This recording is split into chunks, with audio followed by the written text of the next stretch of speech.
This is a guided visualization of Little Caesar's bacon-wrapped deep dish pizza. Listen to the sizzling bacon and imagine crispy caramelized corners, melted cheese and pepperoni. Smell bacon deep in your mind's nose.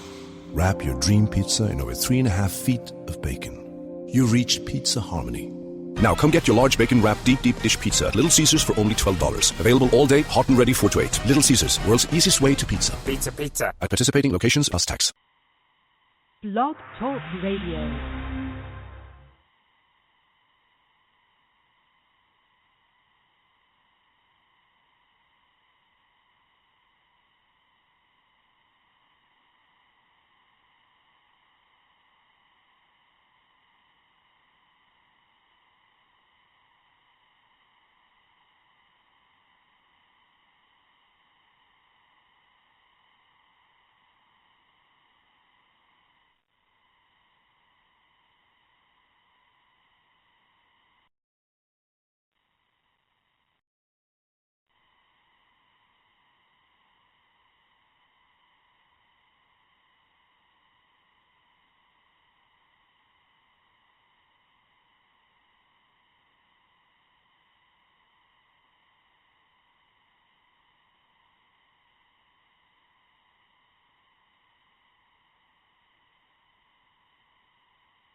Yeah.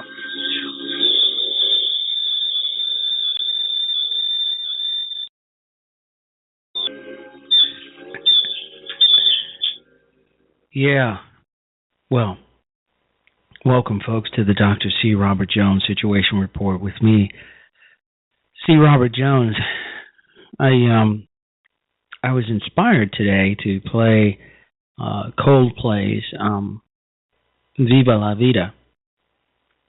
And the reason I decided to play one of my, what was once my standard intro music was because, Obama is approaching the tail end of his administration. Another 18 months to go? 19? And it's almost over. The nightmare is almost over. I will till my dying day wonder how that man got elected not just once, but twice. And I'm going to reveal something to you all right here and now that I've never revealed. I've never said this to anyone. And that is that I rooted heavily. I mean, I watched CNN and MSNBC. There, I've said it. It's out there. It's done. Every night. And rooted for Barack Hussein Obama to beat Hillary Clinton. Yeah. Yes, I did. I rooted for him every single night. Every day. Because, and here's the reason. I thought that Hillary was the stronger candidate. I always thought that Obama was a flash in the pan. That he possessed a certain amount of charisma, but that he's a little-known senator from the state of Illinois, did not distinguish himself back home in my home state, did not distinguish himself in the Senate, and that he was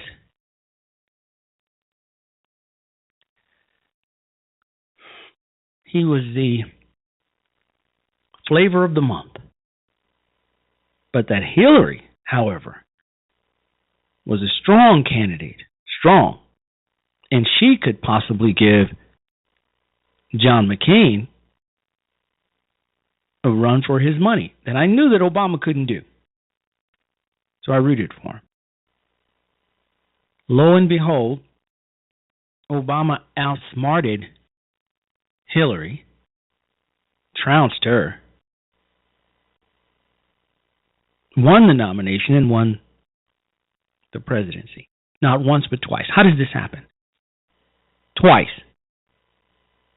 Well, as has been revealed, the second time, Mitt Romney was a lukewarm candidate. What we needed was a Ronald Reagan, and what we got was Mitt Romney. We needed our Reagan to counter their Carter. Their Carter, by that I mean Obama. We didn't have that. There was no enthusiasm to come out to the polls and sweep Romney into office. Had we done so, we would be rid of Obamacare and a whole lot of other messes. Now, just 3 days ago, Obama has threatened to issue an executive order banning AR-15 munitions, bullets, rounds. That will certainly be challenged in the courts, because if you ban AR-15 rounds, then pretty much you ban the AR-15. Can't use it. Except that there are quite a few folks out there who are well-versed in manufacturing their own AR-15 rounds. And guess what, folks? Your humble host, Dr. C. Robert Jones, can go into his garage right here and right now and put together 1,000 rounds. It'll take me till midnight, maybe a little longer, maybe 2 a.m. But I can put together 1,000 rounds myself. I've got the tools and all that's necessary. People do it all the time. So, what do you think is going to happen if Obama bans the AR-15 rounds? He's going to create an underground market for AR-15 rounds, and folks are going to get rich. But you see, it's going to be like it's going to be like the 1920s. Folks are going to be making bathtub AR-15 rounds as opposed to bathtub gin. We're going to create a whole. There will be created a whole new underground AR-15 rounds, which are called bullets. We call them rounds in the military. And no, there won't be as many. But you know what? Because there won't be as many folks who manufacture, of course, it'll be illegal to do that. But who's concerned about that? How many people, how many entities were concerned about prohibition? They wanted to get some booze, they got some. If folks want to make AR-15 rounds, black market style, guess what? He's going to open up a whole new market. But see, this is the way liberals think. They believe that if they can ban something, they can curb a certain type of behavior. But we're Americans. We are hardwired for freedom. And guess what else? Rebellion. We're going to do what we want to do. We're going to do what we're going to do. And no amount of legislation is going to prevent us from doing what we want. But liberals don't understand this, and neither does Barack Hussein Obama. Of course he doesn't. He thinks he can sign a piece of paper and outlaw AR-15 rounds, and magically they're all just going to go away. And then the AR-15 is going to be a collector's item collecting dust somewhere. Not going to happen. After all the court challenges are exhausted, even if he manages, you see, what the beauty of this country is, folks, Obama can say whatever the hell he wants. He can write down with his pen, he says he has a pen and a phone.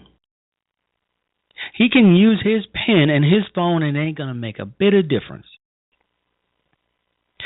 You know, and earlier today, I was upset because Congress, the Republicans that you and I put in office, crapped out and fully funded Homeland Security. My question was, why? If you're going to threaten to not fund an agency and then crap out at the last minute, playing a game of chicken, political chicken, and then crap out, doesn't it show you as a bit of candy ass, for lack of a proper verbiage? Why do that if you're going to cave? It was frustrating to get that alert on my phone. But perhaps Republicans are thinking, well, there's a challenge in the courts. Chances are this is going to be overturned like his recess appointments were overturned a couple of years ago by the Supreme Court. He's overreached. Let's let the courts handle it. Let's go ahead and fund, Homeland Security. Those folks shouldn't have to suffer for what our idiot president is doing. Okay, but why not decide that before you issue threats to defund Homeland Security unless Obama's illegal actions aren't taken off the table? Why do that? Clearly, somebody needs to start watching House of Cards starring Kevin Spacey to show you how folks with balls operate. And Mary is quite correct in the chat room. Congress has no credibility. None. And you know what? Those of us who are diehard politicos, we knew what was going to happen. We knew that Speaker Boehner was going to crap out.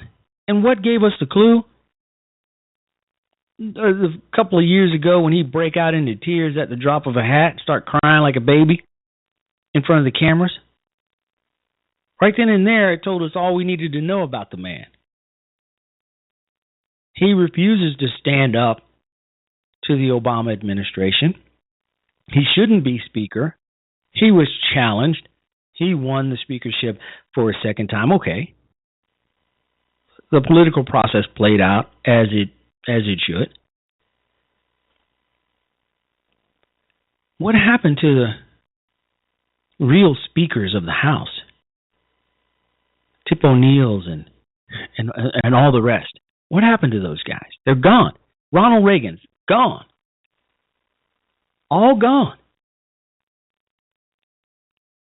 Now, perhaps there are reasons for Congress doing what they did today. But are there reasons for putting a vote on the table for the Keystone Pipeline and not knowing? I mean, whatever happened to the days in the House and Senate where you put a vote out and you knew whether or not you had the votes? So if you didn't have the votes, then you didn't put it on the table. So now, my question is, what was the point of putting the Keystone Pipeline vote to the full Senate to override Obama's veto and not having the votes? You just embarrass yourself. The call-in number is 347-884-8500. You embarrass yourself when you put a vote out to overturn a presidential veto and you don't have the votes. Why?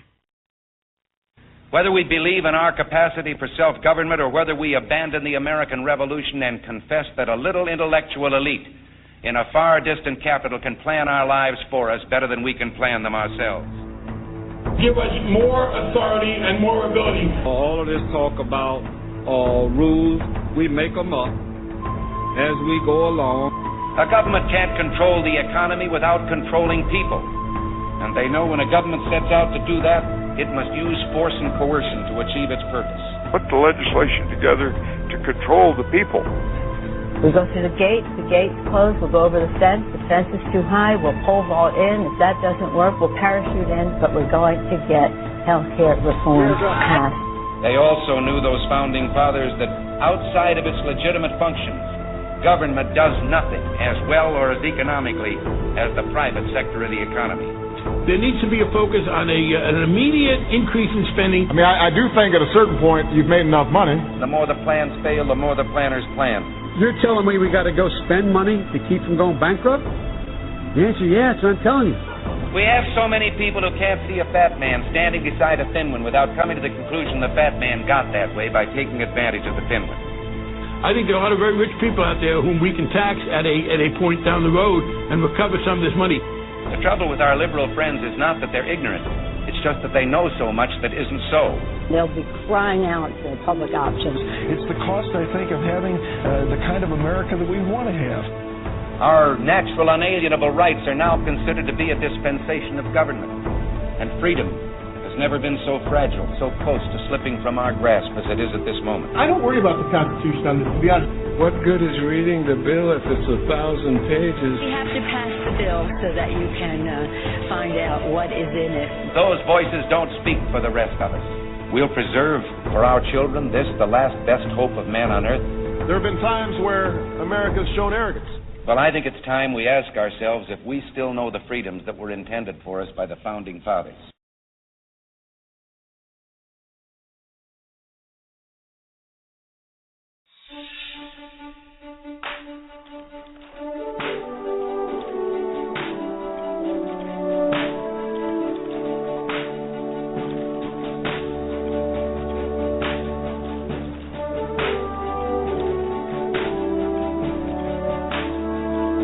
There are those who dedicate themselves to a sense of honor, to a life of courage,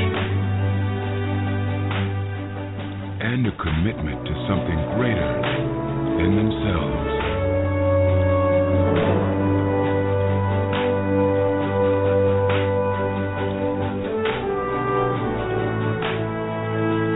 They have always defended this nation and each other.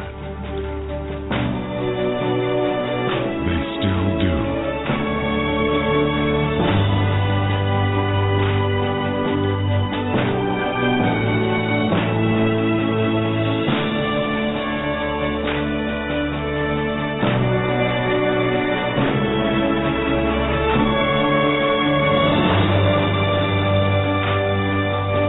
The few, the proud,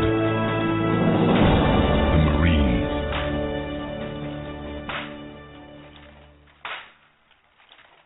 All right. Welcome back, folks, to the Dr. C. Robert Jones Situation Report. We have the who's who of Blog Talk Radio in the chat room, Holders in the house, Echoes here, and my main man, G. Ski of Airwaves America. And in honor of his presence here tonight in the Dr. C. Robert Jones Situation Report chat room, we're going to play this little ditty, which has been my favorite for years, in his honor. Take a listen. Hello, and welcome to How Smart is Your President? A game show testing the intelligence of President Barack Obama. And now, here's your host, G-Ski Rock! Thank you! You are too kind, thank you. Hello, everybody, and welcome to How Smart is Your President? A game show testing the intelligence of President Barack Obama. And of course, here's our guest, here's our player. Let's everybody welcome President Barack Hussein Obama.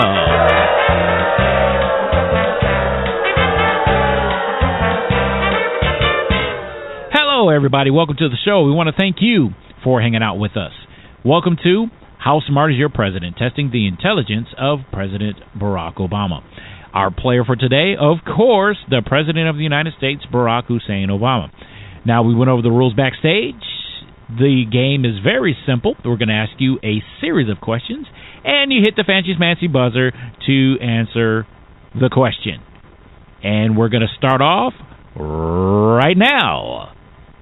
Question number 1. How many states make up the United States of America? I've now been in 57 states. I think one left to go. Sorry, Mr. President. The answer to the question is 50. 50 states make up the United States of America. Next question. Name one European country. Compared to countries like Europe? Sorry, Mr. President, Europe is not a country. Sorry. Next question.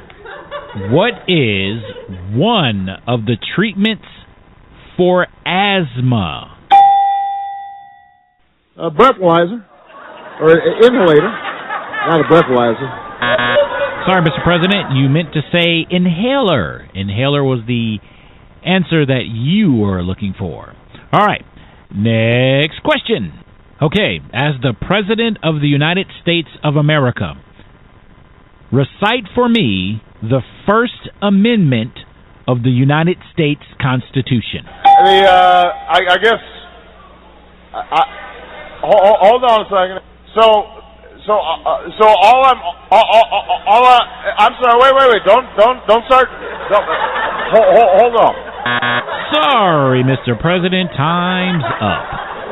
The First Amendment of the United States Constitution states as follows: Congress shall make no law respecting an establishment of religion or prohibiting the free exercise thereof, or abridging the freedom of speech, or of the press, or the right of the people peaceably to assemble and to petition the government for a redress of grievances, something that you clearly know nothing about.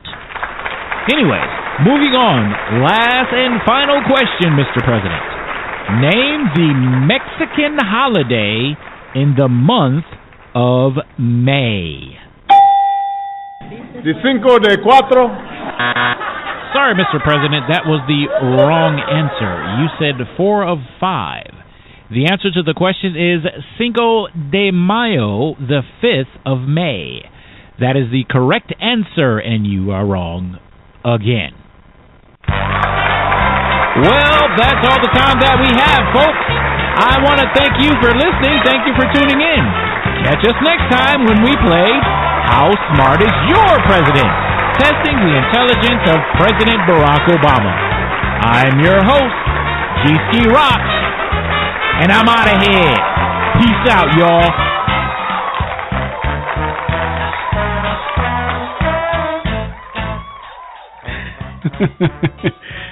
You know, I've been playing that since G-Ski allowed me to use it, 2 years ago, 3 years ago? I don't know, 3 years ago. And every single time I play it, I laugh, I chuckle. That is a classic, and it is hilarious and beautifully put together. So let's get on with the show. I see we've got a couple of callers waiting in the wings.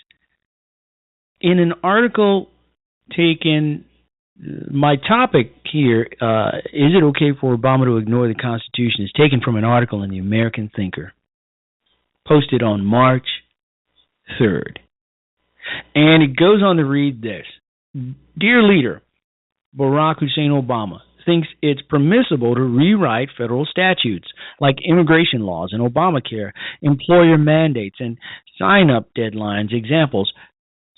Here's an example. Regarding laws governing U.S. immigration policy, when Obama signed the executive amnesty order barring prosecution and subsequent deportation of something like 4 million illegal immigrants, he said, and I quote, "I just took an action to change the law," end quote. He was never concerned that his action was illegal. He just saw 4 million Democrat voters. So, how does he get away with it? Whatever happened to the separation of powers? Whatever happened to checks and balances? What happened to these? And so we don't have time today to go through President Obama's top 10 constitutional violations of 2013, but we'll get to them. We'll get to them. The article in the American Thinker makes a great point. Is it okay? Because, sooner or later, hopefully sooner, we're going to have a Republican president.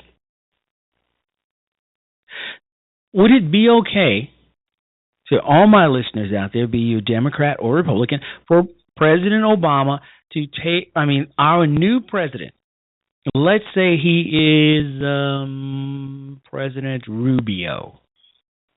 Would it be okay with you, Republicans, conservatives, to decide which laws would it be okay for President Rubio to decide which laws he was going to enforce selectively or change, as Obama put it? Because when he said that he was going to change the law, those were his actual words. His actual verbiage was, quote, "I just took an action to change the law," end quote. But that's not his job. He doesn't have the authority to change laws he doesn't like. Hence, the Republicans deciding to fund Homeland Security. Perhaps that was their rationale, because they had an inside track on whether or not the courts are going to rule against Obama. Could that be it? Could that be the case?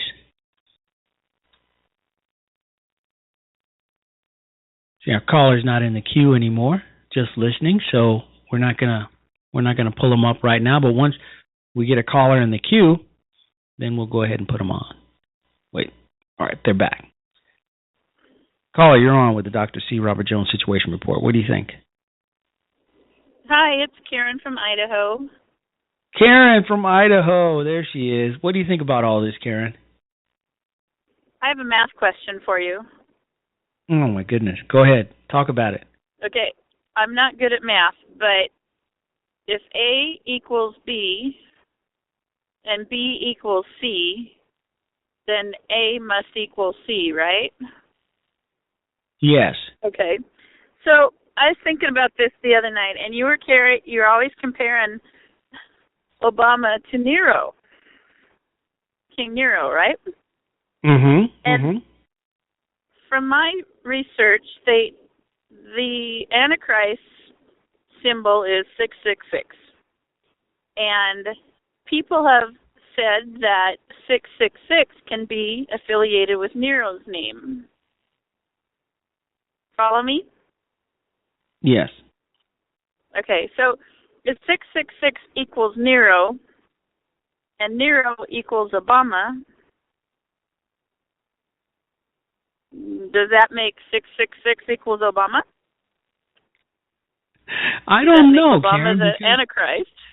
I don't know. But, we used to do back in the old days of Blog Talk Radio. We used to do programs like this. We used to do conspiracy theory shows, which turned out for a lot of us. I know that Airwaves America can attest to this. Holder as well, and Mary. That we garnered our biggest audiences when we put on conspiracy theory broadcast. I mean, we had folks who weren't regular listeners coming on and talking about these things, and we even had Blog Talk Radio shows where we talked about Obama being the Antichrist. I missed all that. I'm starting to think that maybe those aren't fair characterizations. Maybe because do you remember when Democrats used to label Ronald Reagan the Antichrist? They would say that he had. That. Yes. Oh, I'm so sorry. Well, I remember it. I remember Democrats, liberals, saying that. Well, President Reagan had 6 letters in each of his names: Ronald, Wilson, Reagan, and all 3 had 6 letters. Hence, Ronald Reagan must be the Antichrist.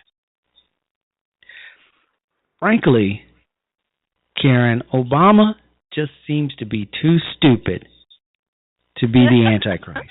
And he is failing left and right. His agenda to fundamentally transform the United States of America is failing badly. And chances are the courts are going to overturn Obamacare. This idea to ban AR-15 rounds is going to fail through the courts. The public is turning against him. The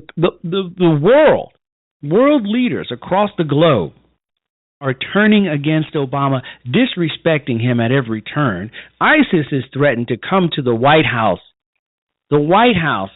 Karen, and chop his head clean off. Those weren't their exact words. They just said they were going to lob his head off. But they've threatened to do that. And if you recall, the Antichrist was a peacemaker. He came to say, it's all going to be just fine. And folks listened to the Antichrist. They listened to him. And they were like mesmerized by his oratory skills, just like folks were with Obama initially. Yeah. But unlike Obama, for the Antichrist, it didn't wear off. You know, there was a select group who fought against the Antichrist in the Bible, in Revelations, but for the most part, the Antichrist got his way. He got everything he wanted. I see. Obama, not so much.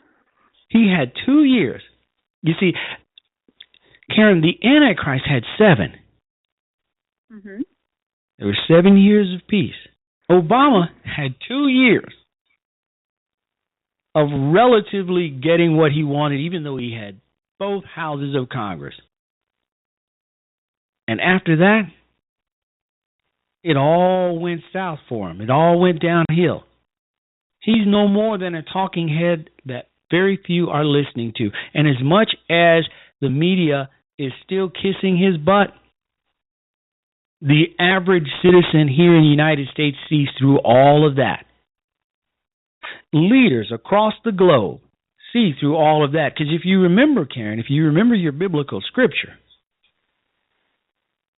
That's the only kind there is. Yes. Obama, slip of the tongue. The Antichrist had everybody believing he was the Mac of all daddies. He was the new Messiah. Yeah. And folks only believed that Obama was the Messiah for the first year. If you recall the Left Behind series by Tim LaHaye and Jerry Jenkins, we all thought when we started doing Blog Talk Radio, we were thinking, wow, imagine the similarities between the Antichrist in Tim LaHaye and Jerry B. Jenkins' series called the Left Behind series. How eerily similar is what's happening with Obama with the title character in the series, Nikolai Carpathia. Both starting out in Chicago, Carpathia coming from Romania, speaking to the UN as a little-known head of state from Romania, wowing the crowd.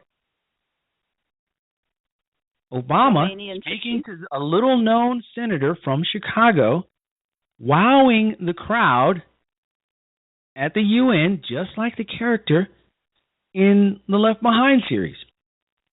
When you put the Left Behind series aside Barack Obama's early career and successes, they match up eerily, even though the Left Behind series was written some 12 to 14 years before Obama took office.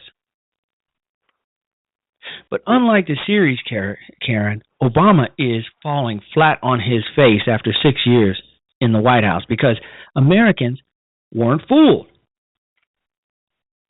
The world shook him off. He's going to go down as most likely the worst president in American history, especially if Obamacare is overturned, which it's back in the Supreme Court yet again right now. If the provisions that I can't name at this very moment, and I'm embarrassed to say that I can't, are struck down, then Obamacare is done.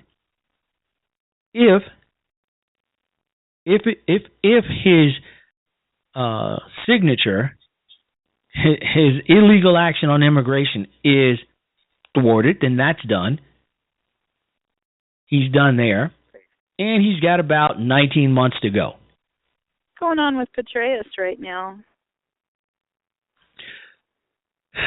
You know, it's really unfortunate. That one out there, didn't it? Yeah. It's really unfortunate that, you know, the guy was once considered a serious contender for the White House against President Obama. Man. Yes, and he still is. He has just succumbed, like a lot of us have, at any given time of our lives, men I mean, to the feminine wiles of a woman. We're weak and powerless when it comes to women. We will spill our guts to a woman. And I'm not saying anything bad about women. I'm just saying that Petraeus is just a man. Well, remember how, I don't know if you read this or heard it on Fox, but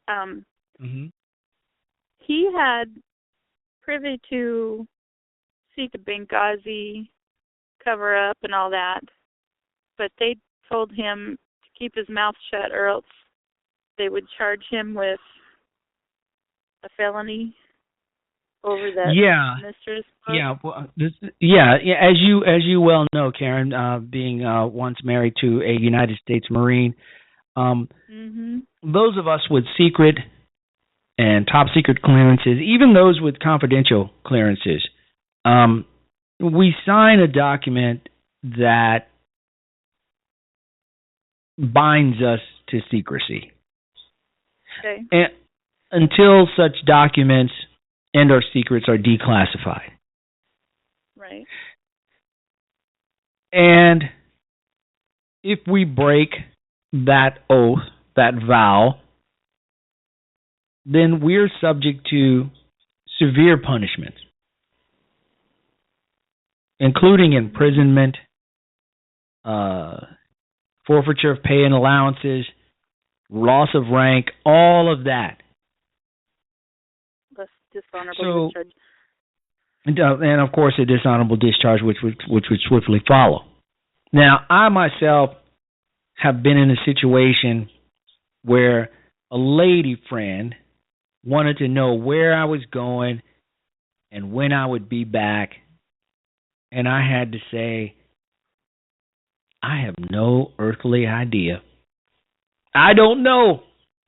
And then when she found out, of course I knew, but I couldn't tell her. Right. But then she found out that I knew. And of course accused me of being, yes, of course, a liar. Oh dear. And then got mad and moved on to greener pastures, accusing me of being a lying sack of shit because, excuse my language, because I wouldn't tell her what she wanted to know. But I couldn't. I couldn't. But Petraeus is engaged in pillow talk, trying to impress his paramour. Yeah. He's running his mouth, and he should know better. Because as a corporal, and I was a corporal at the time, with a secret clearance, not a top secret clearance at the time, but a secret clearance, I was told not to say anything. And I didn't. And the lady in question was hot like fire, before we started calling women hot. She was hot before we started saying, oh man, she's hot. But I kept my mouth shut as a corporal. But General Petraeus couldn't keep his pants on and his mouth shut. So here we are. I'm kind of confused about the part where they said, keep your mouth shut about Benghazi or we will charge you. And I'm thinking, if he did something wrong, he should be charged, period. Why are they giving him a choice? You know what I mean? Does that make sense? Yeah, it does. You don't want us to charge you. What they're saying is you have classified inside information and know-how that pertains to what occurred in Benghazi, but you're an active duty military person. You're still on active duty. Mm-hmm. You are not obligated to reveal. You are not. You will not. If he's given an order not to reveal information, right? And then that means that and if you do, we will charge you. What's happening is a superior is saying that he is not to talk, or we will charge you. And even because he's following the orders of someone else. Now, the person who gives him the order not to talk, they're now in collusion with him. Yeah. Because obviously there's someone higher up who gave him the order. So now we have to get to the source of who was the head man who issued the order in the first place. Was it a woman? Was it an admiral with a higher rank? Now, that admiral who issued the order to the person who issued the order to the person who issued the order, that's the person who is ultimately culpable and responsible. Do you see how the hierarchy, the military thing works? I know all about chain of command. Yes, exactly. So not all of them can't be charged. Petraeus can't be charged. Ultimately, if this information comes out, the actual person who issued the order, the origin of the order, that person can be charged. It's a whole big old mess. But you know how we avoid even thinking about it? Mm-hmm. As military people, we just keep our mouths shut. Mm-hmm. And maybe it'll go away. No. We just keep our mouth shut. We don't even think about anything else. I'm not talking about that. I don't want. If you want to know when my carrier task force, when our our group, when the Fleet Marine Force is going to ship out, if you want to know that, I'm not telling. Mm-hmm. No matter how benign you think it is, for you to know that, what's it going to hurt if you tell me? I just want to know when you're leaving. No. OPSEC. I'm not telling you. So Petraeus couldn't keep his mouth shut. He should, he could resign. He could have resigned and then become a whistleblower. Or he could have, there are other things he could have done if he wanted to get the information out. There's always a way that wouldn't lead back to him. Petraeus is a smart man. But what he should have done was kept his pants on and kept his mouth shut. Yep. And he didn't do either of those things. And he should have known better. So we've gotten off topic here. We've started talking about the Antichrist and Tim LaHaye and Jerry B. Jenkins' book, Left Behind, and comparing Barack Hussein Obama to Nicolae Carpathia, the Antichrist in the Left Behind series, who eerily mirrors President Obama's rise to power, even though the book was written 12 years, it was actually 14 years before Obama became president. But still, somehow, it's as if President Obama or whoever President Obama's handlers are took Nicolae Carpathia and made themselves an Obama and changed his name to Obama and had him follow all these little footsteps that Nicolae Carpathia used to get to where he got to, except the fact that Obama has failed miserably. Maybe he read the books and used that as his plan. Right. If you've read the books, I don't know how many of you have read the books, the Left Behind series. Left Behind series. Mm-hmm. Yes, there are a lot of books involved. So, I mean, there are like 12 books in the Left Behind series alone. So, but we got off topic here, which is okay because doesn't it sound interesting? How many of you are going to go get the Left Behind series and read the Left Behind series, or at least the new movie is out? Yeah, it is. You know, I listen to the audiobooks a lot, and I have 3 of the movies here. So you know, I'm a big fan. But we've talked about this over the years, whether or not Obama is the Antichrist. But, you know, that went out the window like 3 years ago, especially here on Blog Talk Radio. I haven't been following very closely. Yeah, I mean, it went out the window three years ago because it was judged. I mean, nobody's talking about this anymore. And you know why, Karen? Nobody's equating Obama with the Antichrist anymore, even though folks were likening him to Christ a lot in the early stages, is because he's failed miserably. He's a caricature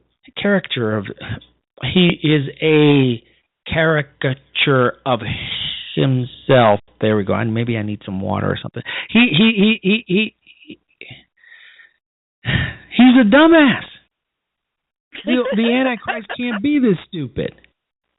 That's true. He can't be this stupid. And the Antichrist, he's smart and he's goofiness. You think he's smart and he's playing us? He's doing. What do you think he's doing? A Columbo. You know how Columbo was like, you underestimated him, but he was really brilliant. Yeah, I think that's what is going on. You think that's what's happening? See. Yeah, we'll have to wait and see what happens. But you'll have to wait. Yeah, we'll have to wait. He's got 19 months left, Karen. Praise God.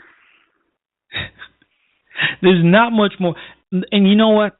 There are folks, there are articles out there that suggest that Obama has 19 months left, 2 years left. They round it off to 2 years, and then they say that, well, this is when he's at his most dangerous because time is winding down and he doesn't have to campaign again and he can pretty much do whatever he wants.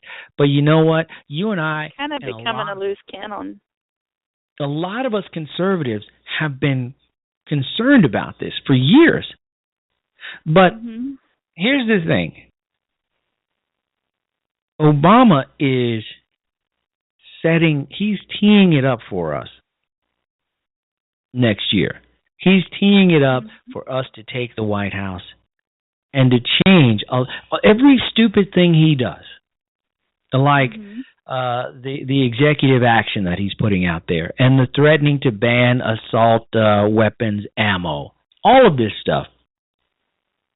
It's only helping the Republicans, the conservatives. He's not doing anything that's helping his cause, or his party, just like I believe, and I thought that President Bush was hurting the Republican Party by doing what he wanted to do against the party wishes, against the American people's wishes. He was doing what he believed was best for this country instead of listening to the people, and I believe that's why he teed it up for Obama. Yeah. And what Obama is doing is he piece by piece. The Democrats lost the House by wide margins. They lost the Senate. And the trifecta, Karen, is going to be the White House. Yeah. And I kind of figure if we come out and vote like the voters came out for the House and the Senate, we're going to have a Republican president, and he's going to reverse a lot of what Obama's doing, and he's going to nullify Obama's presidency. But we've got to come out We have got to kick it off right this time around. And then we'll nullify most of Obama's presidency, and he'll just be a footnote in history as the first African-American president in U.S. history. How tired is that? Isn't he like half Irish and half white and half black? Yeah. But, black folks have long said, since long before my time, that if you have 1 ounce or 1 drop of black blood in your system, then you are black, no matter whether or not you're as white as snow. But my whole thing is this, before we get off the air, we've got about 3 minutes left. All of us, it's proven. It's a proven scientific fact that each and every one of us, our origins are from Africa. Then that makes us all African Americans, baby. Every single one of us. Yep. If Africa is indeed the cradle of civilization, and black folks love to throw it out there, then we're all African American. From the whitest white man with his freckles to Dr. C. Robert Jones sitting here right now with his freckles. I've got freckles too, baby. We're all African American. So, it's time to get out of here. I thank y'all for listening, and certainly thank you, Karen from Idaho. Give me a call after the show. I got your message last night. I was like, I got it at like 2 a.m. When did you send it? It was only like 10 o'clock here. Well, when I woke up, I looked at the phone, which is laying beside me, and I was like, is that Karen from Idaho? Of course it is. No, it was 9 o'clock. Yeah, it was 9 o'clock. All right. Well, I didn't see it until 2:15 when I usually get up to go pee. But hey, you don't want to hear about that. I got to get out of here. Thank you all for listening. It's been great. Thank you, Mary Holdridge in the house. John Galt, American Airwaves, Airwaves America was in the house. G-Ski. Thank y'all for listening. We don't even have time to play my exit music. Oh well. We're out, folks. God bless you, and God bless the United States of America. We are out. Good night, folks. I ask my friends who are apologizing for not insisting upon this right, where can the black man look in this country for the assertion of his right, if he may not look to the Massachusetts Anti-Slavery Society?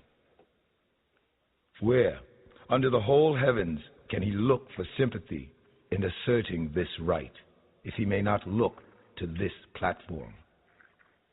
Have you lifted us up to a certain height to see that we are men, and then are any disposed to leave us there without seeing that we are put in possession of all our rights? We look naturally to this platform for the assertion of all our rights, and for this one especially. I understand the anti-slavery societies of this country to be based on 2 principles. First, the freedom of the blacks of this country, and second, the elevation of them. Let me not be misunderstood here.